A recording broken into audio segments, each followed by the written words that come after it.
Kejadian pasal 50. Lalu Yusuf merebahkan dirinya mendekap muka ayahnya, serta menangisi dan mencium dia. Dan Yusuf memerintahkan kepada tabib-tabib, yaitu hamba-hambanya, untuk merempah-rempahi mayat ayahnya. Maka tabib-tabib itu merempah-rempahi mayat Israel. Hal itu memerlukan 40 hari lamanya, sebab demikianlah lamanya waktu yang diperlukan untuk merempah-rempahi, dan orang Mesir menangisi dia 70 hari lamanya. Setelah lewat hari-hari penangisan itu, berkatalah Yusuf kepada seisi istana Firaun, "Jika kiranya aku mendapat kasihmu, katakanlah kepada Firaun, bahwa ayahku telah menyuruh aku bersumpah, katanya, tidak lama lagi aku akan mati. Dalam kuburku yang telah kugali di tanah Kanaan, disitulah kau kuburkan aku. Oleh sebab itu izinkanlah aku pergi ke sana, supaya aku menguburkan ayahku, kemudian aku akan kembali." Lalu berkatalah Firaun, "Pergilah ke sana dan kuburkanlah ayahmu itu, seperti yang telah disuruhnya engkau bersumpah." Lalu berjalanlah Yusuf ke sana untuk menguburkan ayahnya, dan bersama-sama dengan dia berjalanlah semua pegawai Firaun, para tua-tua dari istananya, dan semua tua-tua dari tanah Mesir, serta seisi rumah Yusuf juga, saudara-saudaranya, dan seisi rumah ayahnya. Hanya anak-anaknya serta kambing domba dan lembu sapinya ditinggalkan mereka di tanah Goshen. Baik kereta maupun orang-orang berkuda turut pergi ke sana bersama-sama dengan dia, sehingga iring-iringan itu sangat besar. Setelah mereka sampai ke Goren Haatat, yang di seberang sungai Yordan, maka mereka mengadakan di situ ratapan yang sangat sedih dan riuh. Dan Yusuf mengadakan perkabungan 7 hari lamanya karena ayahnya itu. Ketika penduduk negeri itu, orang-orang Kanaan, melihat perkabungan di Goren Haatat itu, berkatalah mereka, "Inilah perkabungan orang Mesir yang amat riuh."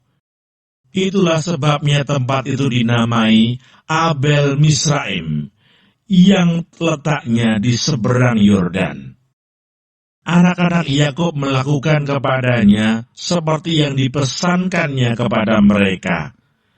Anak-anaknya mengangkut dia ke tanah Kanaan, dan mereka menguburkan dia dalam gua di ladang Makpela yang telah diberi Abraham dari Efron, orang Het itu, untuk menjadi kuburan milik, yaitu ladang yang di sebelah timur Mamre.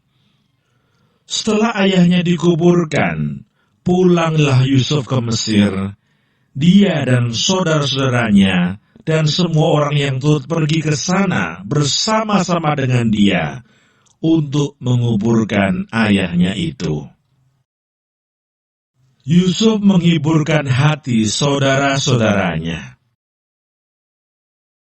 Ketika saudara-saudara Yusuf melihat bahwa ayah mereka telah mati, berkatalah mereka, "Boleh jadi Yusuf akan mendendam kita dan membalaskan sepenuhnya kepada kita segala kejahatan yang telah kita lakukan kepadanya."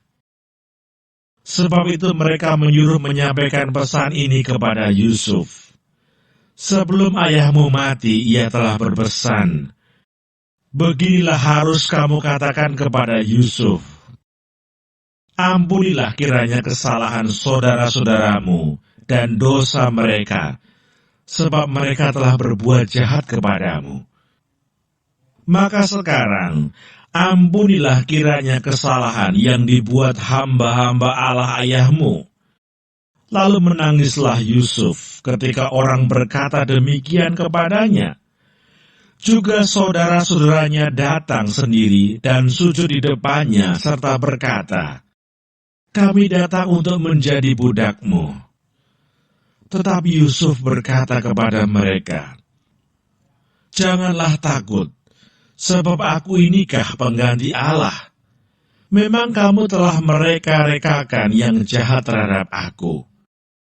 Tetapi Allah telah mereka-rekakannya untuk kebaikan, dengan maksud melakukan seperti yang terjadi sekarang ini, yakni memelihara hidup suatu bangsa yang besar. Jadi janganlah takut, aku akan menanggung makanmu dan makan anak-anakmu juga. Demikianlah ia menghiburkan mereka dan menenangkan hati mereka dengan perkataannya. Yusuf meninggal. Adapun Yusuf, ia tetap tinggal di Mesir beserta kaum keluarganya. Dan Yusuf hidup 110 tahun. Jadi Yusuf sempat melihat anak cucu Efraim sampai keturunan yang ketiga.